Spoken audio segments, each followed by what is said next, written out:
got back from the gym. I started boxing, which is really exciting, and I really like it because I have a lot of aggression issues. My trainer actually made a joke about it, and I was like, ha ha ha ha ha, like it does at night. I don't really know what to do with myself today. I was actually just gonna call a whole bunch of real estate agents because I think I'm gonna have to move. So I'd found 2 candidates to do a tenant transfer, but they both got rejected for some pretty, I mean, you know, there were valid reasons, I guess, but I just feel like if you rejected them, then why the hell did you accept me as a tenant, you know? It just is a bit sus. But what I figured out is if they ask us to vacate, it's 120 days, but if we give notice to vacate, then we're only liable for 28 days, and the liability is on us. So obviously it serves them better to have us put in notice to vacate instead. My friend Richard was gonna give me one of his comp tickets to go see The Weeknd tonight, but it turns out it's tomorrow night, and I was kind of banking on that to be like the thing I did today, and now I really don't want to go out and find a thing to do just to vlog it. I mean, maybe I'll do it if I had 200,000 people paying my rent or something, but no. I need to do some goddamn laundry and tidy my room. So yeah, that's really me for the day. I just thought I would give those of you who haven't had a chance to read up on my Twitter because of whatever an update as to the sad state of affairs that is my housing situation right now. I really just want it all to get sorted as soon as possible. I mean, I'll accept anything at this point. Maybe I'll just rent out a storage container and Derrimit or something, and then stay at a friend's place.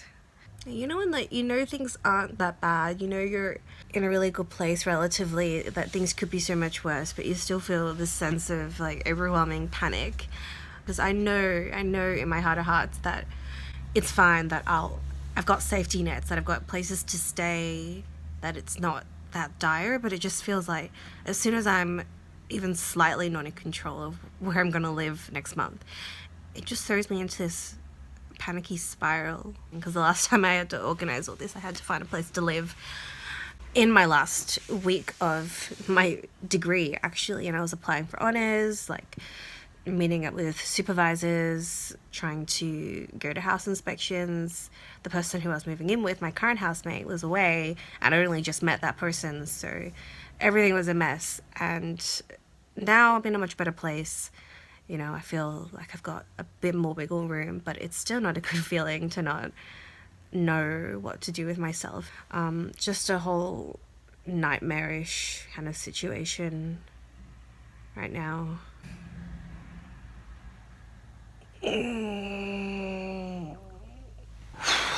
Oh, my shoulders are so sore. I just feel completely weak. I feel like you can do 15 minutes of boxing and then immediately just float away on the weird body high you get. It's really soothing and meditative, I think. You sort of enter into this trance when you sort of repeat the motions and talk your body through it, experience that kind of momentum, and do all those motions with such intentionality and purposefulness, I think is the word my trainer kept using. It's just keep doing it with purpose. Yeah, I'm really inspired now. I'm gonna watch a whole bunch of Donnie Yen movies.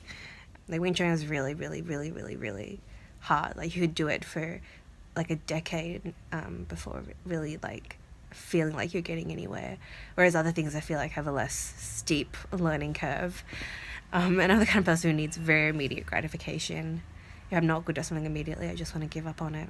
It's a nice thing to add to my routine, which is predominantly just weight training, so it's good to have a bit of fun cardio written in, because otherwise I don't do cardio.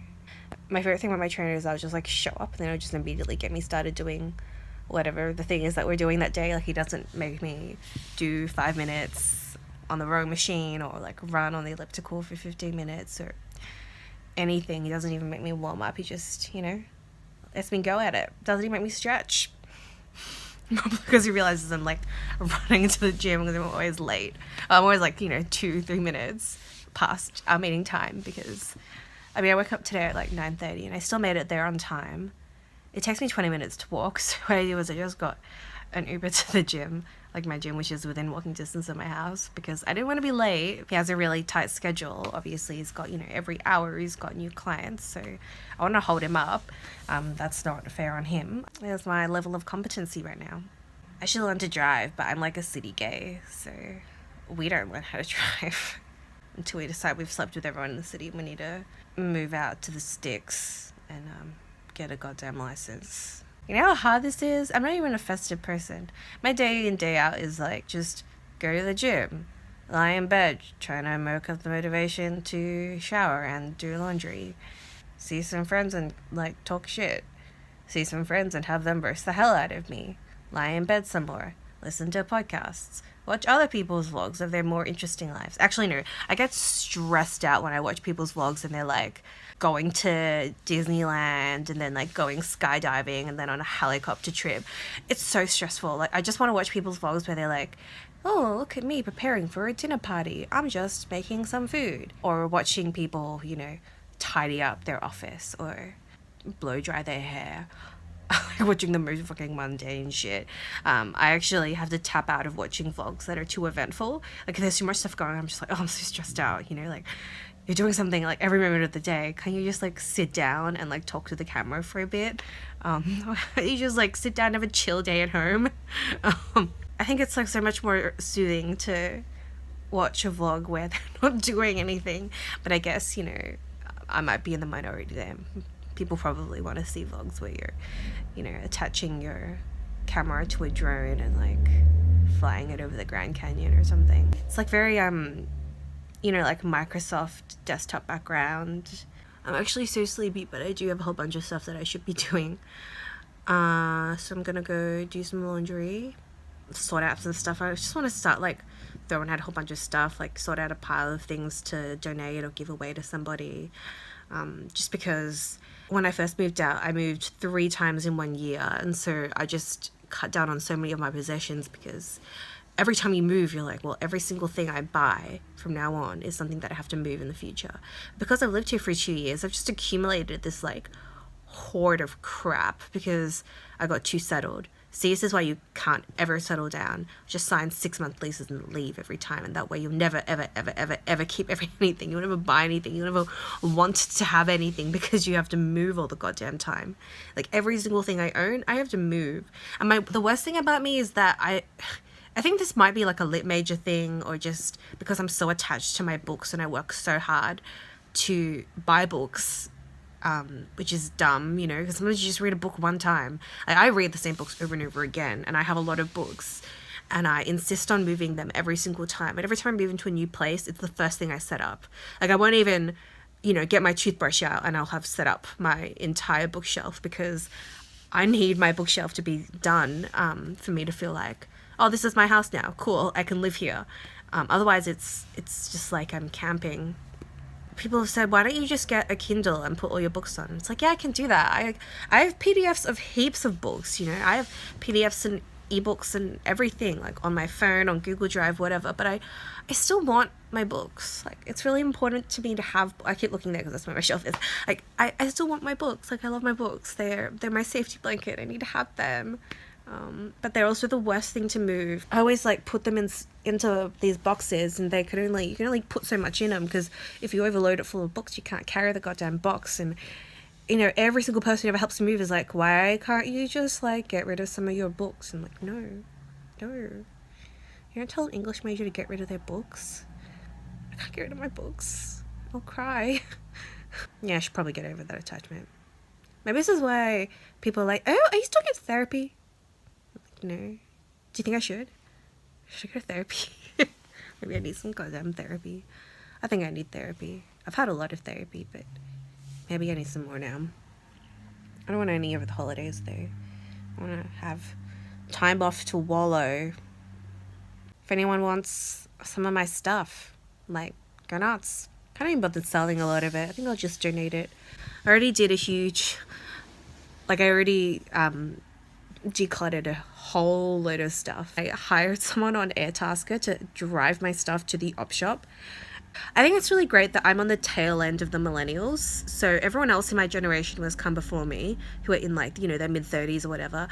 They've already adapted to my my most likely future, which is I'm alone and I have no skills. What they've set up is this system or all these apps, you know, where I can just pay someone money to help me do shit like put together IKEA furniture. Actually, I love doing that. I fucking like have all these screwdrivers. I have this entire screwdriver set.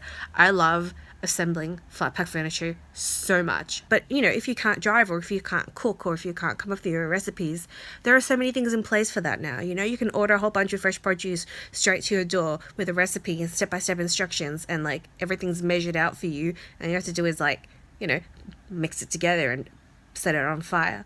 Or if you can't even do that, they can just send you prepackaged food and you chuck it in the microwave and heat it up. I almost caught Airtasker the other day when I was trying to get rid of that spider, but fortunately my housemate came in and saved my life. Yeah, I thought I was gonna die.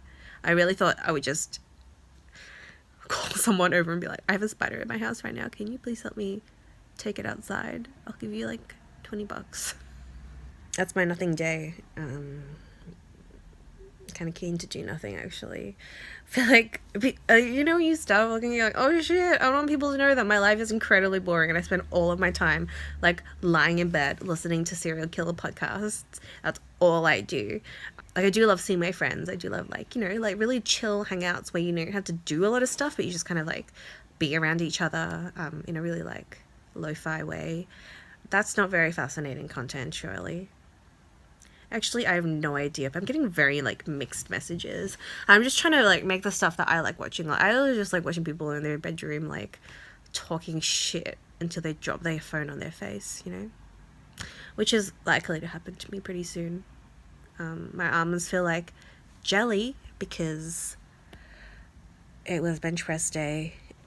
My ex gave me this pillow, one of my exes.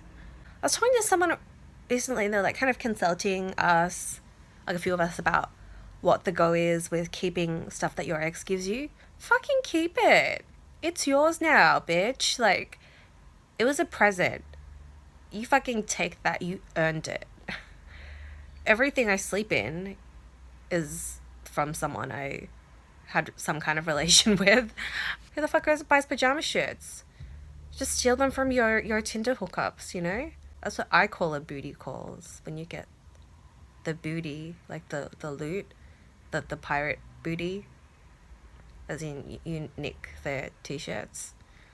You know, like that. I might sign off here for now because I should really call some realtors, do some inspections.